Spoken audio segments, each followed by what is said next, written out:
Esimene Taani lend Kangerlussakis toimus 1936 ja see oli fotograafide lend.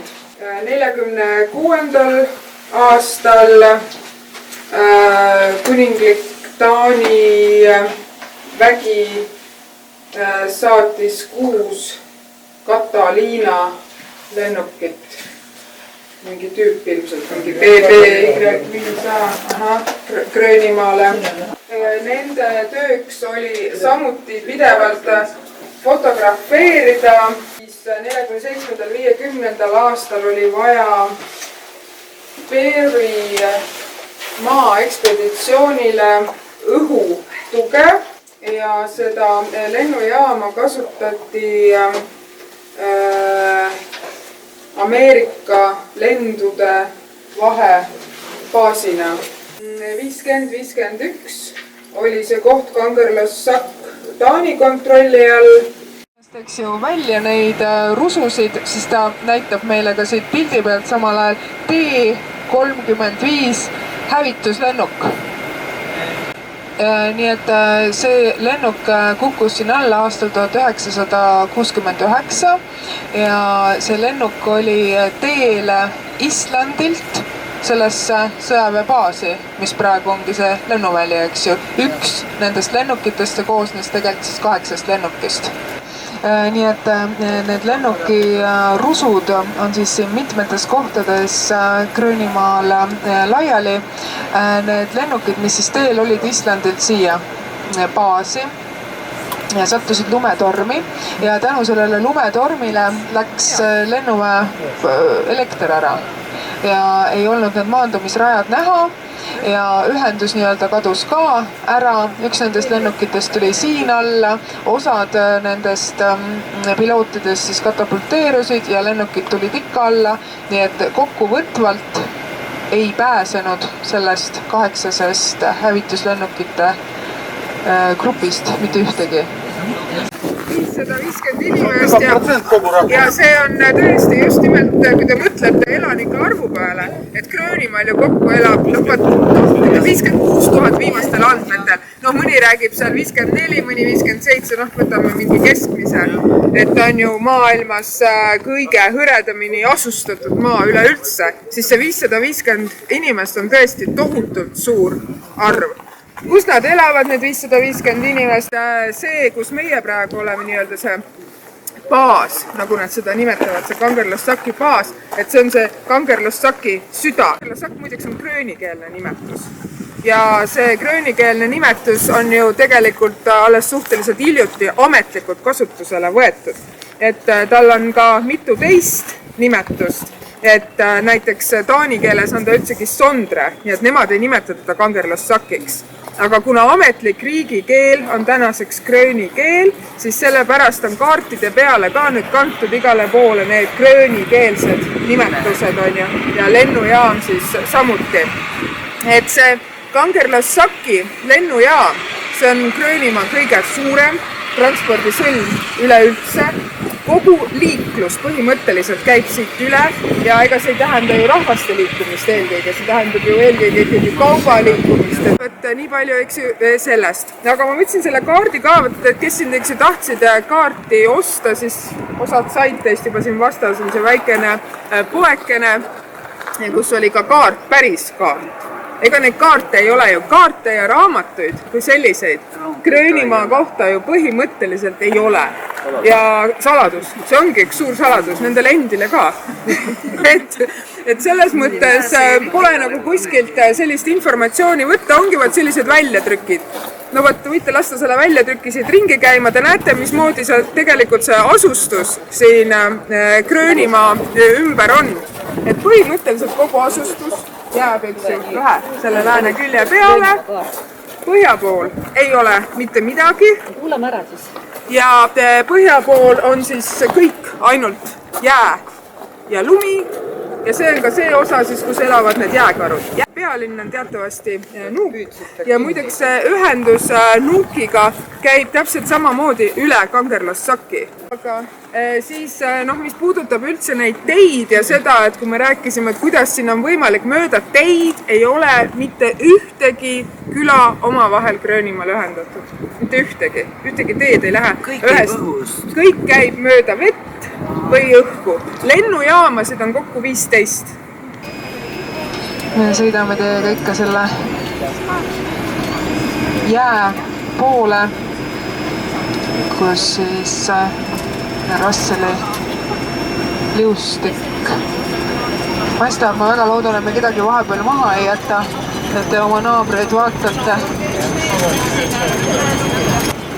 Ja ausalt öeldes see kliima soojenemine või see jää taandumine ja liustiku taandumine, nagu siit paremalt poolt vaatepildilt ka näha on, nagu ma teile ütlesin, veel 2010 oli see jää kuskile selle vee, eks ju, servani, aga praegu on ta juba see Rassel, vaadake, kui palju ta on, eks ju, taandunud selle ajaga.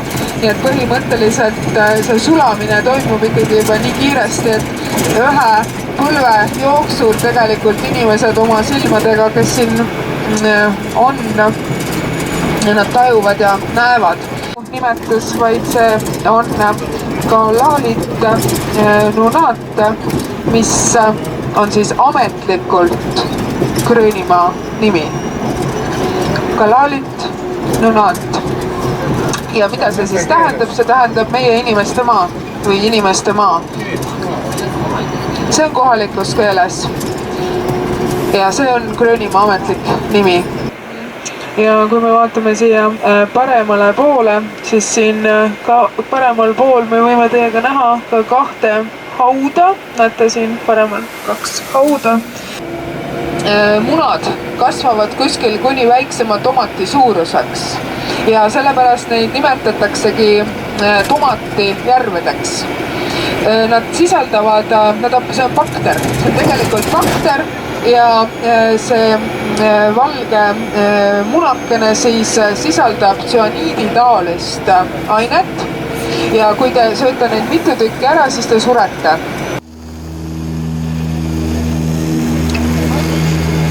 Aga jah, et kui palju neid turiste siin siis käib aastaringselt, siis me räägime praegu ainult Kangerlassakist, mitte Gröönimaast, vaid Kangerlassakist, siis aastaringselt keskmine hulk inimesi, kes siia jõuab, on võib-olla 15-16 000 inimest.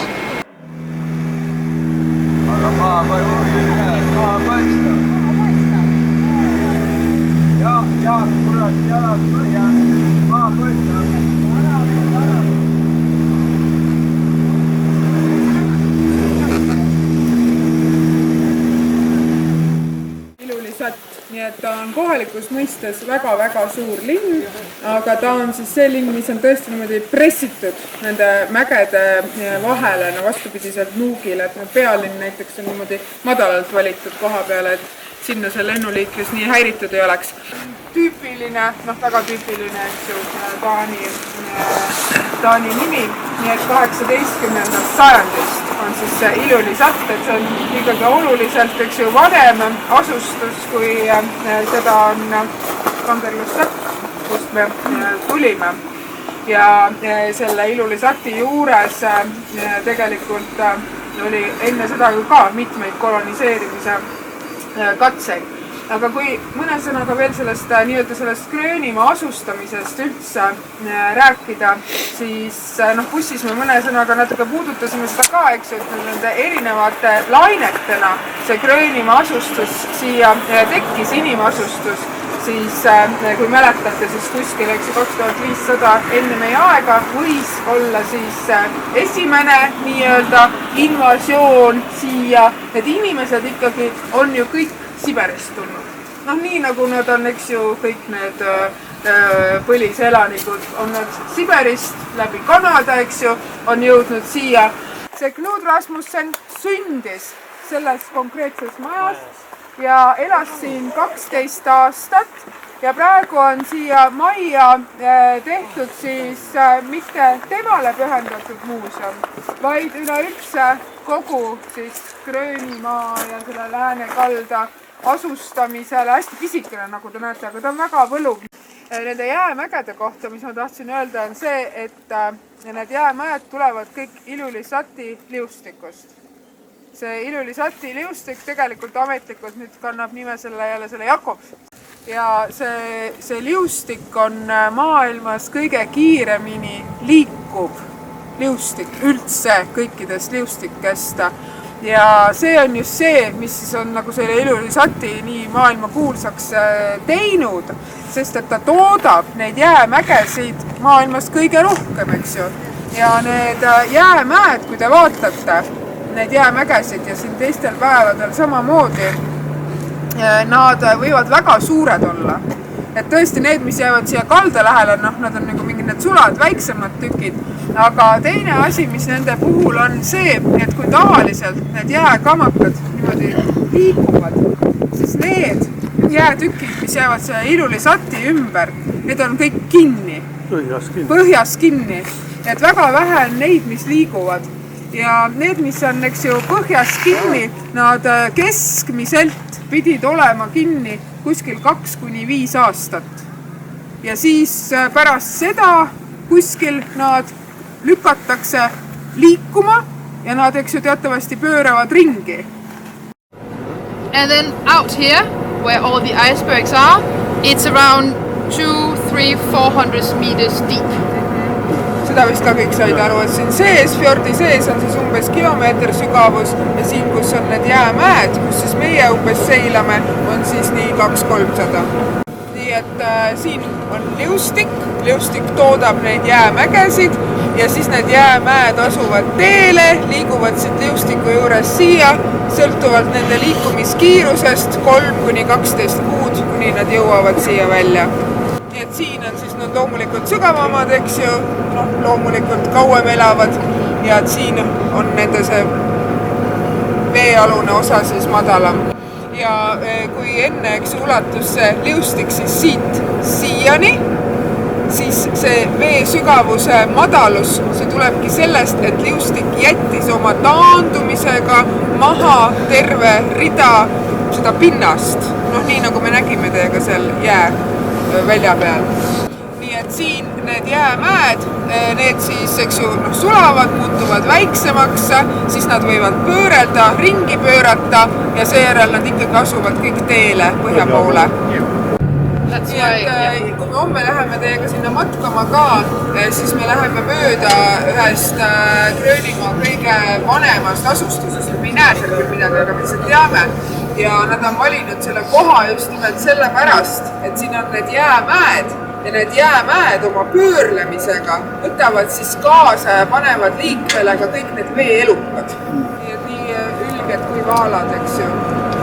Nad võtavad kaasa põhjast neid kalu, igasuseid toiteaineid, see toob neid suuremaid veeelukaid siia. Nii et neid jäämägesid uuritakse teaduslikult, nende nii-öelda konsistentsi määratakse ja selle järgi siis on ka võimalik kindlaks määrata, kust need jäämäed pärinevad, on teada, et siis Ilulissatist. Nii et hapnikusisaldust määratakse, eks ju, eelkõige ja siis igasuguseid jäänukeid, mida nad on kaasa võtnud ja siis vett samamoodi, eks ju, et selle järgi siis on võimalik paika panna nii nende vanus kui kus nad pärit on. Nii et siin ta näitab selle skeemi peal, kuidas siis need jäämäed liiguvad, kust nad kuhu, eks ju, lähevad põhja poole ja siis tulevad jälle siia alla. And somebody even say that the iceberg that Titanic hit was from the Ilulissat Glacier. Nii et see Titanicu ja see. Yeah. Yes. Okay. So there are different kind of ice. White ice, black ice. Nii et on valge ja must ja... Yes. see, kui me käisime teiega, eks ju, ice capi peal ehk selle jääkilbi peal, see osa siis, mis katab 80% ulatusest Gröönimaad, see on siis põhimõtteliselt selline jää, mis sisaldab hapnikku, see on nagu pressitud lumi, eks ju. Ja sellepärast on ta siis must jää, et seda on vees ulpimas väga raske näha, sellepärast, et see ei ole siis mitte see lumi, eks ju, siin on ta selle hapniku kõik vabaks lasknud, vaid see on nüüd nii-öelda veest, sulanud veest, jäätunud, külmunud vesi just nimelt. Ja. Niimoodi. Selle koha peal see vana heliport on ja siit linnast tulime läbi. Nii. Ja kogu see ala, mis siin on, hakkab see UNESCO ala selle koha pealt, kus me praegu oleme. Nii, meie läheme teiega niimoodi, et meie läheme mööda sinist rada. Ja see sinine rada ongi see 7-kilomeetrine rada. Ta ei lõppe, näete, selle sama koha peal ära, vaid ta lõpeb ja nagu sinna poole. Et niimoodi, et no see te näete, eks ju, kuhu ta lõpeb selles mõttes. Aga ta ei ole mitte nii, et edasi-tagasi käid, vaid ring ja ta on kogu aeg tähistatud siniselt. Nüüd need, see on see rada, mis sealt läheb. Sinise märgiga, eks ju. See sinine rada, ta läheb nii, et alguses on ta laudtee. Nii. See osa on laudtee enne, kui ta läheb matkaraja peale. See, kui see matkarada hakkab, siis nagu ma ütlesin, see on päris matkarada. See ei ole mängu ega turisti matkarada, vaid see on päris matkarada. Te näete seal selles alguses, ta on minu meelest meile kõigile jõukohane, aga eks te peate ise hindama, siis kui me siia jõuame, selles mõttes, et ega ei maksa ennast segaseks joosta, on selge, eks ju. Selles mõttes, et ta on kõva pinnas, aga ta on kivine ikkagi. Selles mõttes vahepeal läheb üles, vahepeal läheb alla, tuleb hoida, nagu ikka, mitte mingi mägironimisrada, aga ma arvan, et te olete kõik matkal käinud. Ja siis tal on tõesti väga ilusaid vaateid ja ta on see Gröönimaa päris loodus, nii et ma ikka nagu soovitan kõigil seda käia, aga hinnake siis, kui see laudtee lõpeb, eks ju, et kuidas te ennast tunnete, sest ega te siit enam tagasi ei pööra, see on ka mõttetud. Nüüd see osa, mis on see laudtee osa, siin, kus on nii-öelda need märgid, et see on nüüd see osa, mis viib mööda sellest Sermermjutist, see, mis ta meile eile ka mainis. See Sermermjut on kõige vanem asustus, mis kogu Gröönimaal on leitud. See on siis see, üks põhjus, miks ta selles UNESCOs on. Tegelikult praegu on niimoodi, et kui me sealt Sermermjutist nagu mööda kõnnime, ega me ei saa sealt aru, me ei näe. Aga me teame, et sealt on tegelikult leitud üle mitmesaja maja. Nende kohta on raamatuid ka välja antud, võib-olla siin juba olete lehitsenud, see Sermermjut on tohutult oluline arheoloogidele ja ajaloohuvilistele, sellepärast, et sellega on siis tõestatud, et siin kõik need lained, mis me eile mainisime, on elanud selle koha peal ja nagu ta eile mainis ka, et see on ka põhjus, miks üldse Ilulissat tekkis, sellepärast, et kõik need jäämäed, eks ju, toovad neid kalu ja mereelukaid kaasa ja seepärast see elupiirkond siia tekkis, siin on vanad hauad ja me natuke näeme seda ala, aga mitte nii, et seal ta ei ole mingi vabaõhumuuseum, eks ju, on piiratud ala. Et Gröönimaal on tõesti neid üle 65-aastaseid inimesi mõni protsent ja seda siis nii naiste kui meeste hulgas. Ikka nii, nagu muidugi loodusrahvaste puhul on, et ega see on ju siin ka tõusmas seotud küll ju meditsiini arenguga ja juurdepääsuga ja nii edasi, aga võrreldes ülejäänud Euroopa maadega on siin ikkagi väga madal eluiga. Kuulame nüüd, mis nad meile räägivad.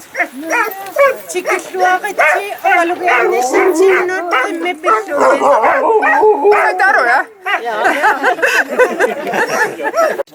Kõigepealt nad näitavad, eks ju, kuidas koeri toidetakse.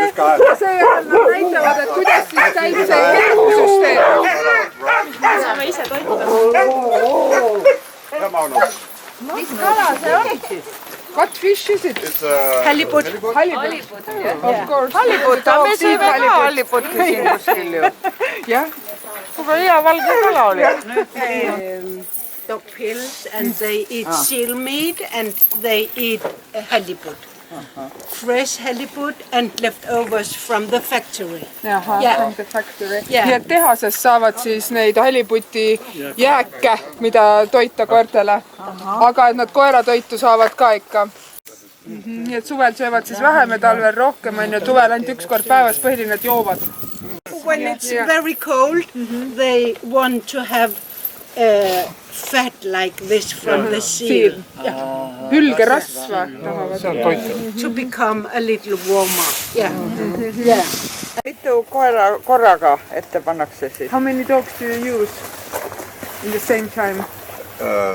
When we go for more than one day, if we go for 2 or 3 days on weekend and we have a lot of stuff with us, we have 12-15 dogs. Noh, see on siis, kui minnakse, eks ju, pikemaks ajaks, 2-3 päevaks, kui on rohkem kaupa, et siis 12-15 koera ette. If we go for a little tour, 1 day tour, not so many baggage, it's enough with 6 dogs. And we have 6 dogs, it's enough. Lühemaks ajaks siis pannakse ette 6 koera, kui on mingi päevane trip. See on kelgukoer, see on Gröni kelgukoer. Ei, ta ei ole Alaskalt toodud, ta on kunagi tulnud nii-öelda Kanadast. Aga need koerad, mis on praegu Alaskal, Kanadas ja siin, need on erinevad koerad. Aga kas nendel on ka, nad hoiavad seda koera tõu puhtust nagu nendes väikestes kohtades on? Those dogs, do they mix for breeding for other dogs or you just have your... Hoiavad tõu puhtust, jah? We swap dogs with friends, Okay, yes. so we don't get inbreed. Yeah. Nii et mingit segunemist ei ole koera tõugudel. Nii et liiga kallis on neid koeri pidada, et kui on koerad vanad ja tööd ei jõua teha, siis lastakse maha. Et ainult need, kes kuni 10-aastaseni, kes siis on tööjõud.